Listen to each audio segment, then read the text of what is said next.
एगो बकरी के खिया पिया के 6,000 रुपया जौन की कीमत लागत अपने के 6,000 में तैयार करता नहीं बेचे नहीं कितना में एगो बकरी विकास सकता 12,000 में 13,000 में 14,000 महंगा बिका सकता।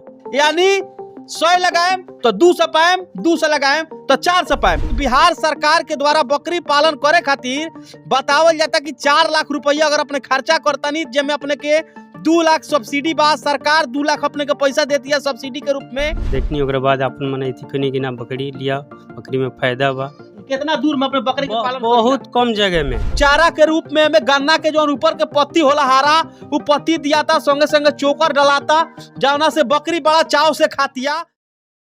नमस्कार भैया लोग, अभी हम आ चुकल बनी बिहार के पूर्वी चंपारण जिला में। पूर्वी चंपारण जिला के एक छोटा सा किसान के कहानी अपने के बतावे जा रहा बनी। ओकरा से पहले अपने लोग हमारा चैनल के सब्सक्राइब कर लिया, बेल आइकन पर जरूर दबाई। एक छोटा सा किसान जो उनकी अपना परिवार के पालन पोषण करते हुए और एक छोटा सा बकरी फार्म जो उनके बनैला बड़न, और वो बकरी फार्म से 1 साल के बाद से 1 लाख खर्चा कैला पर अपने ऊपर जो कि 50,000 रुपया कमा लेम, 5 लाख खर्चा कैला पर 7.5 लाख रुपया कमा लेम, 10 लाख खर्चा कैला पर अपने के जो कि 15 लाख रुपया कमा लेम। लेकिन बिहार सरकार के द्वारा बकरी पालन करे खातिर बतावल जाता कि 4 लाख रुपया अगर अपने खर्चा करता नहीं जेमे अपने के 2 लाख सब्सिडी बा, सरकार 2 लाख अपने के पैसा देती है सब्सिडी के रूप में, और 2 लाख रुपया जो कि अपने अपना लग से लगा होता नहीं। तो एक छोटा सा किसान जो कि अपने घर में लगभग 30 से 35 बकरी, जौन में राजस्थानी बकरी बा, कुछ हरियाणी बकरी बा, कुछ पंजाबी बकरी बा, कुछ जौन की बिहार के देहात में पावल जाला उ बकरी बा।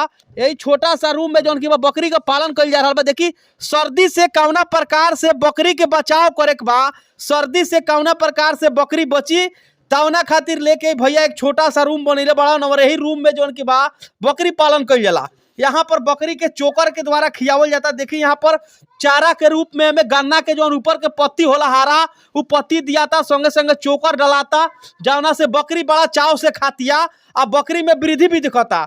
हमनी के पता लागल छोटा सा किसान जौन की बा यहाँ पर 25-30 बकरी के पालन करता ना, तो हमने सोचनी कि एक बार वो किसान से मिलल जाओ, जाने का प्रयास कर जाओ कि बकरी पालन से का फायदा बा, का नुकसान बा। लेकिन अभी बकरी पालन करे वाला मित्र जौन की भाई यहाँ हमारा साथ मानी कृष्णा शाह जी जौन की एक छोटा परिवार के रहे वाला बानी, और यहाँ के पूरा परिवार जौन की आज बकरी पालन में लागल बा। यानी बकरी के पालन के यहाँ के अपन भविष्य समझ रहा बानी, बकरी के पालन करी मने एगो सोना उपजावे के काम यहाँ कर रहा बानी। बहुत बहुत स्वागत बा अपने हमारा चैनल में। जी नमस्कार। अच्छा, बकरी पालन करे के कहाँ से अपने के यूट्यूब मिलल, कहाँ से समझनी अपने की? बकरी पालन करे के हमरा मने यूट्यूब के द्वारा बहुत मने 1 साल भर 2 साल पहले से यूट्यूब पर वीडियो में देखनी। ओकरा बाद अपन मने इथी कनी कि ना बकरी लिया, बकरी में फायदा बा। ओकरा बारे में 2 गो 3 गो बड़बड़ी के इथी आयल बकरी, ओकरा बाद ब्रीडर एगो आयल बड़बड़िए के, ओकरा बाद 25 गो 24 गो आई ब्लैक बंगाल जोन गाँव के घूम के उ खरीदायल। 6-7 महीना दिन मने हो गल रखला मन ठीक बा। बच्चा भी मने 6 गो। एगो बकरी कितना दिन में तैयार हो जली सो? एगो बकरी तो आराम से 6 महीना में तैयार हो जाए। अच्छा, बचपन बच्चा बकरी किनत तनी कितना कीमत होला ओकर बच्चा बकरी के? बकरी के 5,000 6,000, आ जौन ई छोटा ब्लैक बंगाल बा तो आ बड़ा बकरी बा जौन इथी के बड़बड़ी के तो 18,000 19,000 में होगा बकरी। देखी आइल बा। अच्छा, 18-19,000 में। हाँ। तो ओकर का कीमत लागत बिहार के अंदर में? यहाँ तो अभी तो हम 6 महीने से रखले बानी। अच्छा, अभी तो कीमत ना बा। अच्छा, बिहार सरकार के जोन द्वारा योजना बा जोन बकरी पालन करे खातिर, मत्स्य पालन करे खातिर, ये सब योजना के लाभ रउआ लेले बानी, लोन लेके काम कइले बानी कि खुद अपन पैसा लगा? खुद अपन पैसा लागल बा। का सरकार के जोन सब्सिडी बा ओकर लाभ अपने लोग ना लेवे के चाहिला? अब लाभ के कोनो व्यवस्था नहीं है, कैसे मिली जानकारी ना बा, ना कोनो जानकारी नहीं है। तो काहे ना अपने जाके गूगल पर सर्च मारिला, बिहार सरकार के जोन के वेबसाइट चलते पर सर्च मारिला कि पैसा कितना मिलता बकरी पालन करे खातिर। जोन अपन रखल पैसा बा, जोन कर्जा लेके अपनी बकरी पालन करतनी, शायद उस सरकार के पैसा से ही अपने पैसा भी कमा लेम, सरकार के लोन भी सज जाई, और में कुछ सब्सिडी बा तो के लाभ भी अपने को मिल जाए। 1-2 बार गई ओ तीन ब्लॉक में पता करे इतना कोनो व्यवस्था नहीं है, अगर कोनो हिसाब किताब नहीं है तो ओकरा बाद पैसा अपने लागल बा, अपने में लागल बा आदमी। अच्छा, दूसरा हाँ। कृष्णा शाह जी बता रहा बानी कि तमाम चीज के बारे में बतावल जाला कि लाभ मिली लाभ मिली लाभ मिली, लाभ ना मिलेला। यहाँ पर बकरी पालन करे खातिर गूगल पर जाकर अपने सर्च मारम तो बिहार सरकार के का स्कीम बा, का प्रोजेक्ट बा, सब गूगल पर देखावता कि 50% के जौन की बा सब्सिडी देखावत ऊपर पर मत्स्य पालन करे खातिर भी 50% के शायद ज्यादा ही दिखा रहल बा, और जौन की बा यहाँ पर गौ पालन के भी दिखा रहल बा।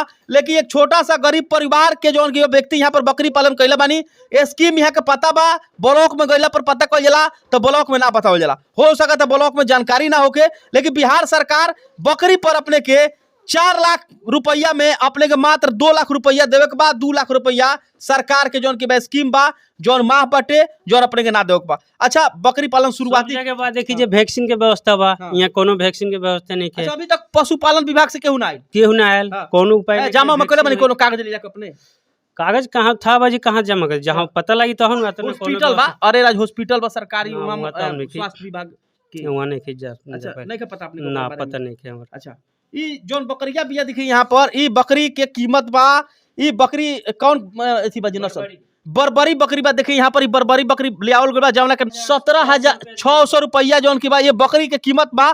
ई 17,600 में बकरी के खरीद के लियावल बा। आखिर ये बकरी में का खूबी बा, ये बकरी से का फायदा होई आगे चल के, एकरा विषय में किसान बंधु से फिर से एक बार जी बोलल जाओ।